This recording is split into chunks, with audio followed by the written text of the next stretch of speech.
Once you understand how your loan was created, the next logical question is, who owns it now? Because the original lender got paid and the note was sold. So who exactly are you sending your payments to? And under what authority? Now let's go step by step. And by the end of this video, you'll not only know how to find the true holder of your loan, but you'll also know how to use that in discovery, an administrative process that shifts leverage back to you. Now, before we dive into this video, this is not legal advice. This is not financial advice. Remember to do your due diligence. Number 2, tap into the channel, hit the like button, hit the subscribe button, tap in. For this specific video, this is the third part of the series of exposing mortgages, car loans, auto loans, and specifically talking about, I put together these diagrams, specifically talking about these diagrams. Now, if you haven't seen my last 2 videos on Monday and Tuesday, where I dived in and talked a little bit about a mortgage and the whole aspect of the promissory note to the bank, how the Federal Reserve connects, Fannie Mae, the credit creation, the matching liability, I talked about that in my last 2 videos. Go watch the video if you haven't already. Before you get to this video, watch those 2 videos, okay? I'm gonna go ahead and let you do that right now. But we're gonna continue to expose this, all right? So make sure you stick around all the way to the end. Let's dive into another one. So the point of this video is to pretty much break down how to take advantage of the information that you just learned over the last 2 videos, okay?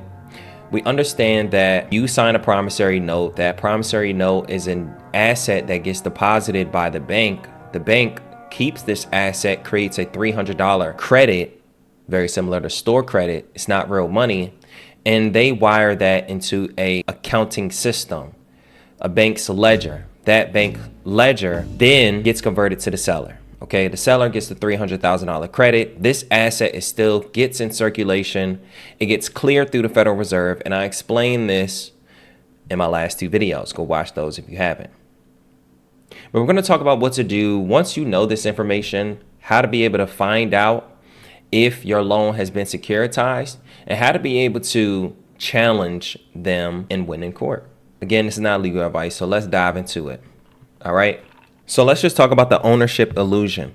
The lender you think you owe is usually nothing more than a servicer, a payment collector. They no longer own the note. They manage it on behalf of whoever bought it. So when you look at this element right here, if I move this out the way, pull this up, zoom this out. When you look at this equation right here, you sign a promissory note. The commercial bank deposits the note as an asset, creates a credit. Fannie Mae gets their hands on it. They bundle it into mortgage-backed securities. Wall Street gets their hands on it. They sell it to investors. This turns into global investment funds. Everybody here profits from your promissory note. Meanwhile, you continue to pay the loan. Okay? With that being said, I'm going to bring back the public perception. You think that you borrow money, the bank lends you cash, and the seller gets paid. You think that you're paying back the bank, but the reality is all you're doing is they've already been paid, okay? According to this documentation, and they just have servicing rights and just manage it on behalf of the investors, okay?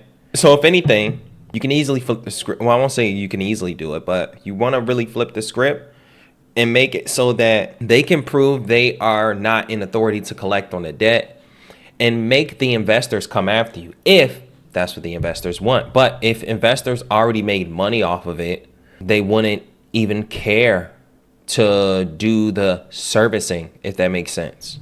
So when your promissory note was sold into the secondary market, it was endorsed like a check, paid to the order of, and transferred to Fannie Mae, Freddie Mac, and or private investment trust.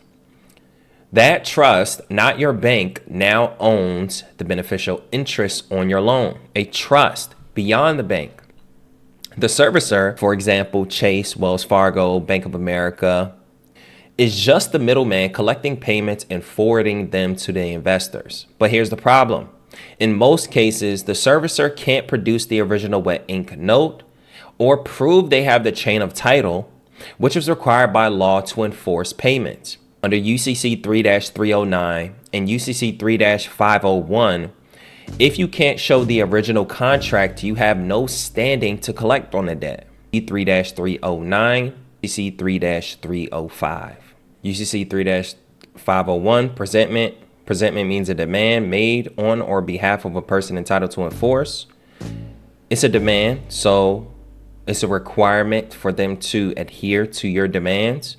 And then UCC 3-309 says enforcement of a lost or destroyed or stolen instrument. A person not in possession of an instrument is entitled to enforce the instrument if the person is seeking to enforce the instrument was entitled to enforce the instrument when it was lost or the possession occurred, has directly or indirectly acquired ownership of the instrument.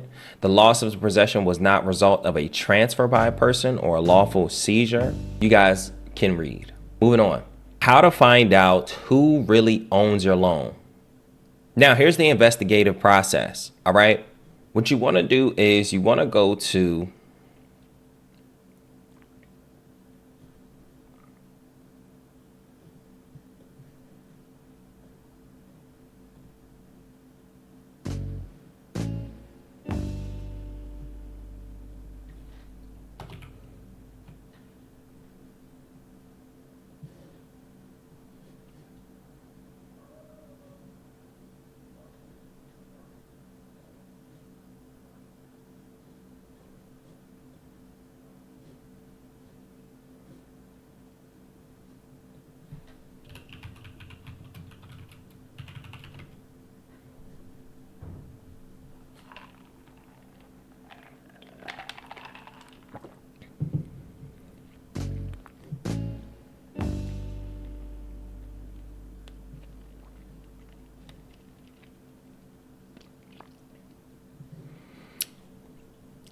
the Fannie Mae or the Freddie Mac loan lookup.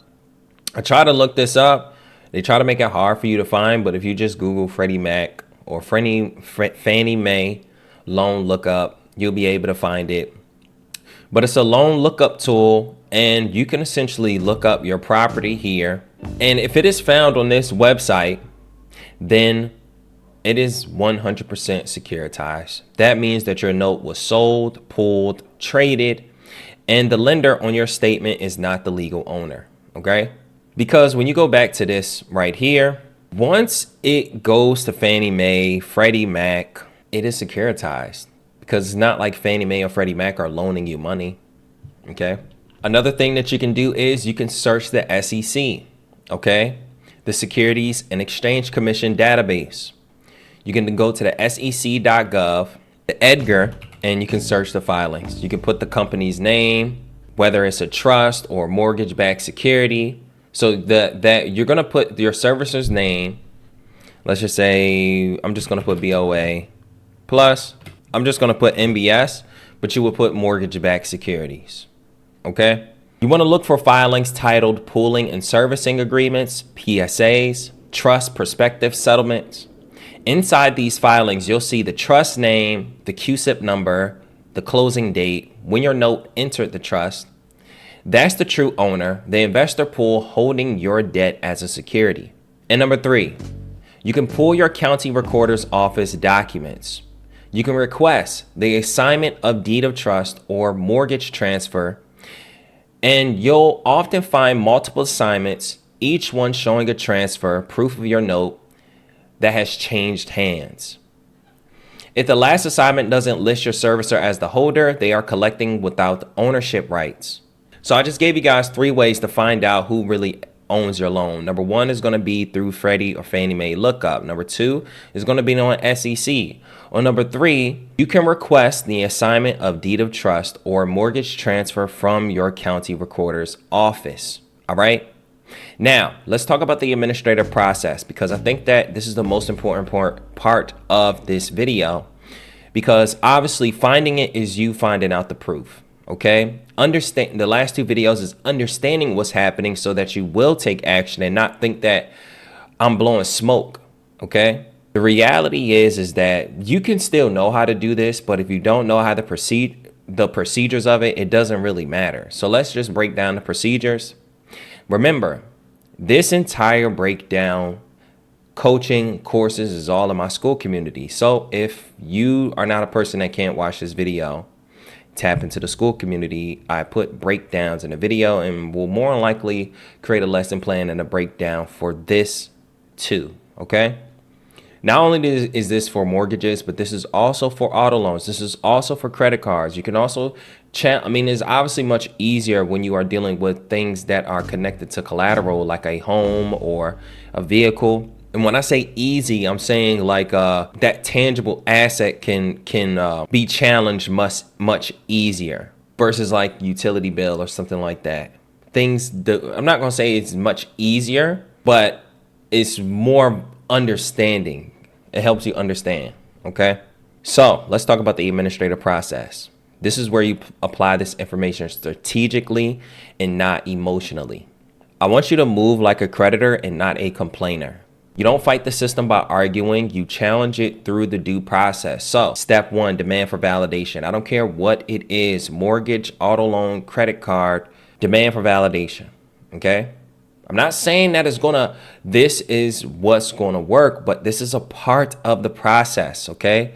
Debt validation under 15 USC 1692G essentially says that you can ask for the original note, not a copy. You can ask for the chain of assignment, which is the proof of ownership. And you can ask them to provide the accounting ledger showing where your payments go. You do this, you give them 30 days to respond, no proof, no standing. It's just that simple. Under 15 USC 1692G, simply challenging the validity of a debt, you're asking for 3 important documents that would prove whether or not the debt is valid, whether or not that very contract is valid. So then they'll kind of go back and they'll say, well, the contract you agreed to pay. Well, I agreed to pay on a valid contract, on a valid debt. I think that's a simple problem to have. And I'm speaking this way because this is how you have to think against them. Like, it just doesn't even make sense for you to not provide this stuff and then still try to collect. It just doesn't make sense, you know? And there's still some people here that will still like throw their hands in the air and say, well, why are they not giving me the info? Why aren't you like challenging them? Moving on. Well, you agreed to pay. Well, perfect. I'm glad you say that, because since you can't validate the ownership, I'm going to send you a notice of lack of standing and demand for a cease and desist. This is what's typically going to come after your first 30 days. When you send that debt validation letter, you want to make sure if they don't respond, if they don't provide the proper proof, to send them a letter and let them know that they didn't. You can say, hey, look, you have lacked standing, okay? Because under UCC 3-501, presentment is required to enforce an instrument. Number 2, UCC 3-309 says a person not in possession of the note cannot enforce it. And under 15 USC 1692E, it says misrepresentation of your legal status of a debt is a violation, okay? You are not refusing to pay. You're just conditionally accepting upon proof of claim, which is a very different language when you are challenging debt. Instead of saying, I'm not paying this anymore because you guys are rigged, you're saying, hey, look, I will pay this if you can prove that you actually have the authority to collect on me. Okay. And I need real tangible proof and firsthand evidence of the original note in order for you to enforce it. That's not what I'm saying. That's just what the law says. You can argue with your mammy, because I'm not your mama or your daddy. I'll bust your ass. A funny story back in the day. I'm over my friend's house and his uncle said the same thing to us. We playing games all night, making noise. He tell us go to bed. We say, listen. We was like, what? Man, I ain't going to bed. Let me make my hot chocolate. It's 2 a.m. He says, listen, I ain't your mama or your daddy. I bust your ass. And I put it to you like this. We took our tails upstairs. And I'm telling you to treat these debt collectors the same way. Listen, hey, I'm not these other people out here. I'm motherfucking BizNick. You know what I mean? I'm a living man and woman. I am the value. You can't talk your shit to me. Okay, so after you send them a notice of lack of standing, sorry, I digress, y'all. Let's dive into the next step. When they send you a letter, if they continue to stay silent or provide incomplete documentation, send a notice of fault and an opportunity to cure. This puts them in commercial dishonor. Every unresponded notice strengthens your administrative record. In commerce, silence is acquiesce, according to UCC 1-203, according to UCC 2-201. If you are silent, you are tacitly assenting to whatever it is that person sent in a letter. So if I say, if you do not respond to this, you have defaulted and my obligation is nullified, and you decide not to respond, then you have agreed. That's not me saying it. That is what the law says, right? You're going to say that you are required by law to pay your debts on time. And I'm going to say you are required by law to respond back and not dishonor me commercially. You see how at no point do I ever just sit there and throw my hands up and say, oh man, because they really don't have much of an argument. When you know that what they are doing is already criminal activity, all it is you just have to expose it, and they're going to sit there stuttering You know what I mean? Obviously, I think that when the people lose this because they're not trying to take the real angle. All right, they're trying to use a conspiracy way. They're trying to use something that has no legal merit. They're not confident in the process. They didn't do the proper evidence in due diligence, right? They rushed the process. They sent one letter and they're ready to take them to court because they want their debt to be discharged by next month. This is a long-term process. Some things can take 3 to 6 months. And some things can take 2 to 3 years, which is why you have to have long-term thinking. Okay. So the last step is the final notice of default and affidavit of truth.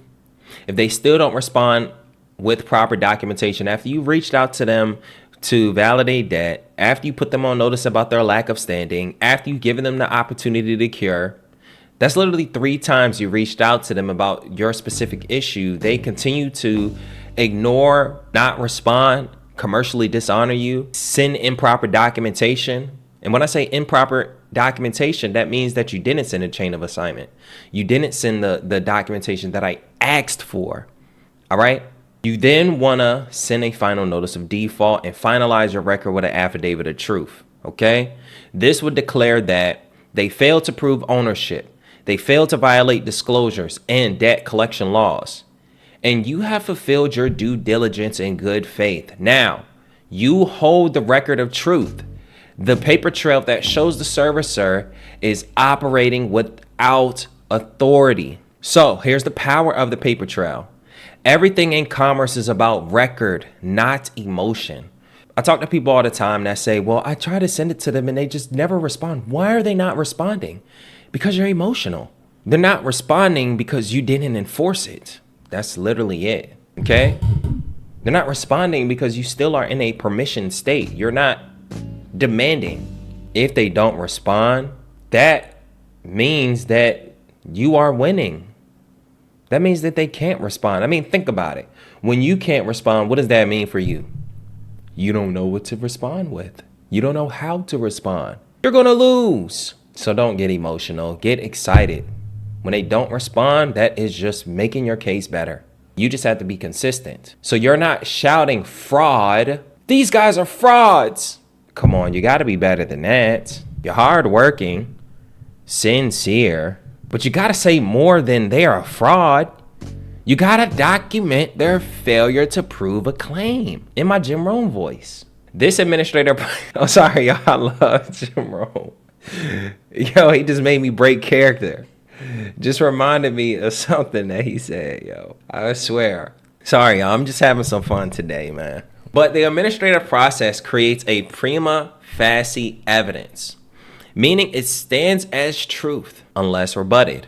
So if they ever try to foreclose, you bring your file. If they ever try to repossess, you bring your file. If they ever say that you agreed to pay, you bring your paper trail. Because if you've done your part, your affidavit of truth, your default notice, all of your letters are going to tell the story. Oh, well, you breached a contract. Well, so did you.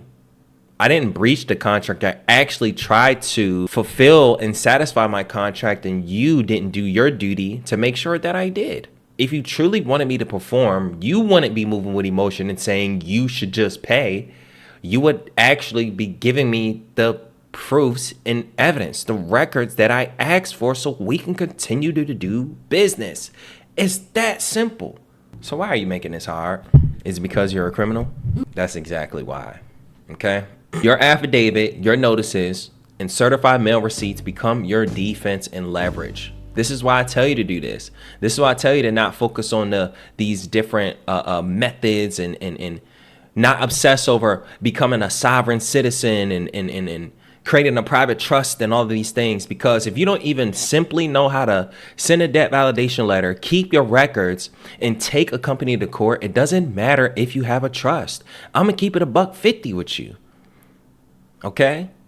If you're using the trust to discharge debt, okay? It doesn't matter. Stop obsessing over this trust. Stop obsessing over being a sovereign citizen. Stop obsessing about clearing a status correction. Focus on the actual nitty gritty. If you are trying to win in court, you are not going to correct your status and you're immediately eliminated from your debts. Okay? You're not going to correct your status and you're immediately eliminated from paying your mortgage. You're not going to correct your status and immediately be eliminated from responsibility. Okay? Stop thinking that. Stop it. Take accountability. This is why I make videos every day, because a lot of us think that you need this, that, and the third, but I'm literally telling you every day that you don't need it. You don't need it. You just have to learn and get comfortable with it. Learn the process, get comfortable with it, and start small. Don't try to do nothing that you can't do.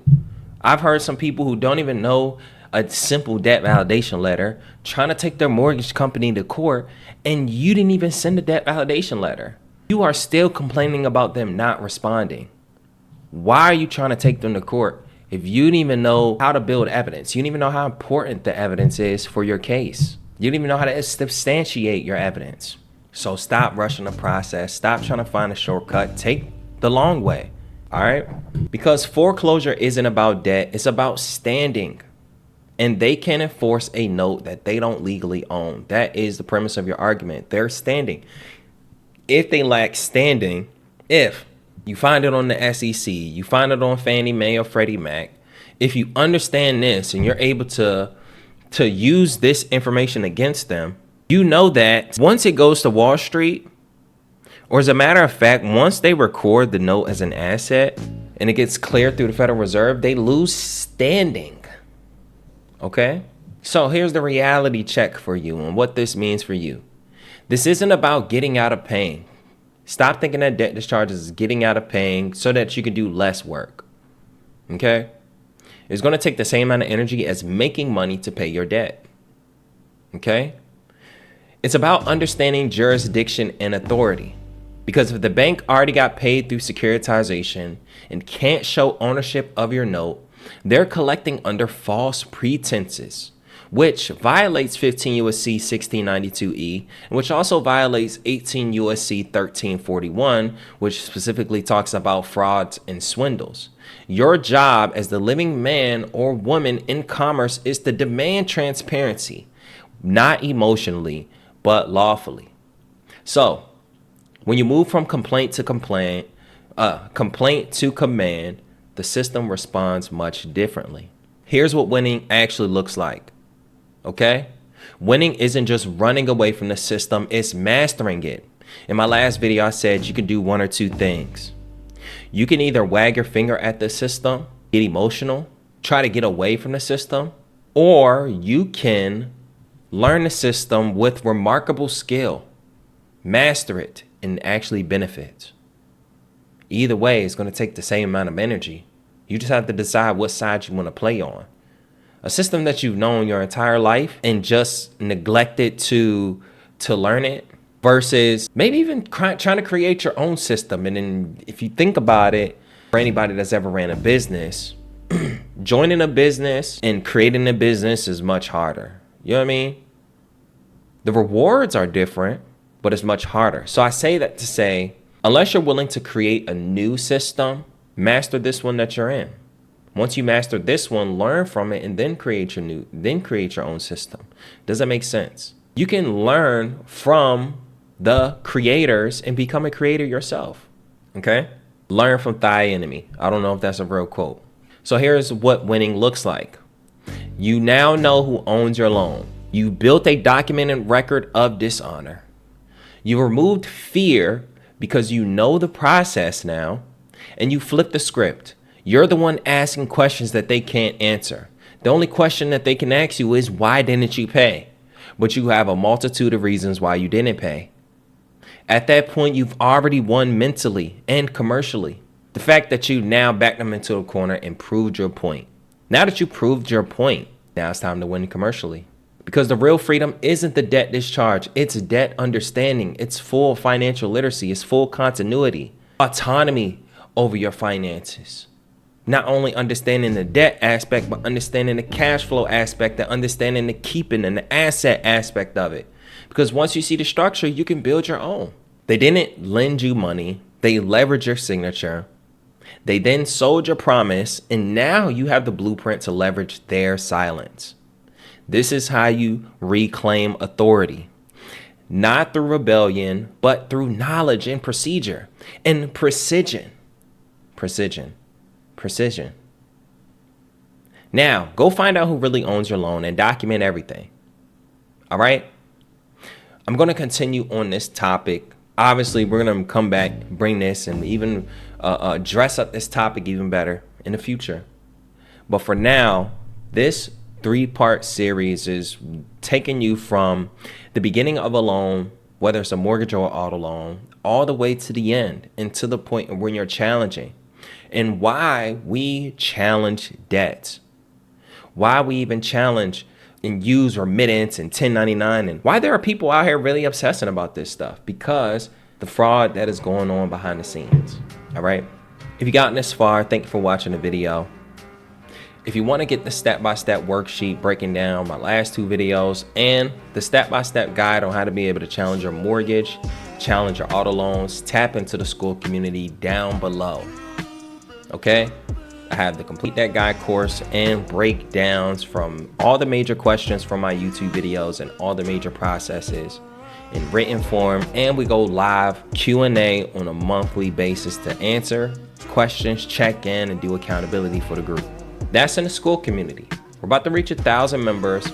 Once you reach 1,000 members, it's going to go up, so get grandfathered in. Lastly, if you want to work with me one-on-one, now this is a premium coaching experience, so it is not cheap.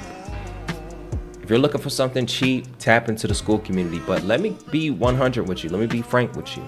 We have to admit that however much energy and value we put into something, that's what we're going to get back. So if you want slow results, tap into the school community. You can still get results if you're more in a self-paced environment. But if you want fast results and you want to work with somebody one-on-one, yes, you're gonna have to spend a little bit more money, okay? But you don't have to. You can continue to learn for free. I literally am making this content for free, and a person with the right frequency can watch the videos and get results. But if the videos are not enough and you have to get my extra time or anybody's extra time, this even goes for the people in the school community. You have to be open to invest in yourself. If you're not open to invest in yourself, then spend the extra time learning it on your own, all right? Thank y'all again for watching the video. I love y'all. Hit the like button, hit the subscribe button, and I'll see y'all in the next one. This video is sponsored by the Fund Yourself Academy. My step-by-step system designed to help you fix your credit, get funding, and build real financial freedom from scratch. If you're tired of feeling stuck, overwhelmed, or just ready to stop living paycheck to paycheck, this is where it changes. Inside the Academy, I break down everything from consumer law secrets that they don't teach in school to how to remove negative items and boost your score, get access to business funding, and start building multiple income streams online. Whether you're just starting out or ready to level up your game and get the bag, this is your playbook. We've got tools, templates, dispute letters, mentorship calls, private community access, and an exact roadmap I use to leave my 9 to 5 and create time freedom. But only for a limited time, you can get access to the Fund Yourself Academy on a free trial basis for the next 7 days. And then after that, you pay less than $1 a day at $27 a month if you like it. No fluff, just facts and just freedom. Go to the fundyourselfacademy.com or hit the link in the description to join now, because nobody's coming to save you, but you can fund yourself.